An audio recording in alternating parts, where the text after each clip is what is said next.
Depuis la fondation du monde, avant que la terre n'existe, l'Éternel Dieu existait.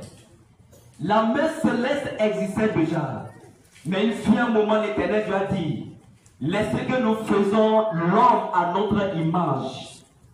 Il y a beaucoup de créatures au ciel, les anges et les esprits au ciel. Mais l'Éternel Dieu a dit, faisons l'homme à notre image. Dieu n'a pas voulu être comme une créature qu'il a créée au ciel. Mais il a voulu créer quelqu'un qui va porter son visage, quelqu'un qui va porter sa nature, quelqu'un qui sera comme lui.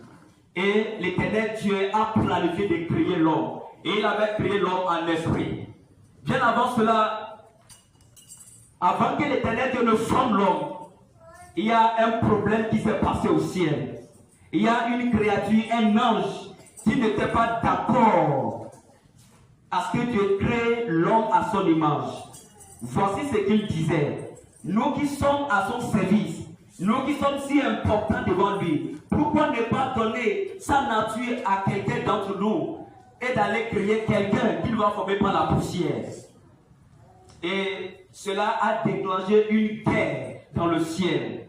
Mais cela n'a pas empêché Dieu de créer l'homme. Et la Bible dit dans le livre de Jacques chapitre 1 verset 18, il dit que Dieu, avec tout ce qu'il a créé au ciel et sur la terre, il a cherché que l'homme soit plus important. L'homme est plus important aux yeux de l'Éternel. C'est pourquoi lorsque l'homme a péché contre Dieu, Dieu regarde l'homme et dit non, l'homme porte à ma nature. Je ne peux pas le laisser mourir. Parce que lorsque l'homme a péché contre Dieu, il était déjà disqualifié de la vie éternelle. Il ne pouvait plus rester dans la présence de Dieu. Et Dieu regardait que l'homme allait finalement pas mourir pour l'éternité. Il a dit non, je ne laisserai pas que l'homme qui est créé à mon image meure.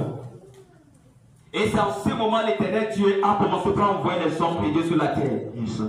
Lorsqu'il a envoyé les hommes de Dieu, lorsqu'un homme de Dieu apparaît, Satan se lève et l'ennemi se lève. Dieu voit que la personne est incapable de pouvoir sauver l'humanité. Alors Dieu lui-même sur son trône, il a enlevé son trône, il a enlevé son vêtement et il est descendu à une personne.